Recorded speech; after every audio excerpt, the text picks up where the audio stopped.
আল্লাহ পাক আজকে আপনাকে হয়তো 1 কোটি টাকা দিয়েছেন, কালকে আল্লাহ না করুক 1000 টাকার জন্য মানুষের কাছে হাত পাততে বাধ্য করতে পারেন আল্লাহ পাক। এমনও কিন্তু দিন আসতে পারে, দিন সবার সবসময় সমান থাকে না।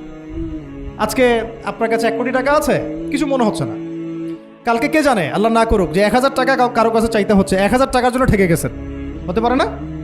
তো রিজিককে মানুষ তাজিম না করলে রিজিক দূরে চলে যায়। দুটো বিষয় খেয়াল রাখবেন, দুটো বিষয়। এক হচ্ছে মাঝে মাঝে মনের মধ্যে কিছু আমল করার ইচ্ছা আসে না?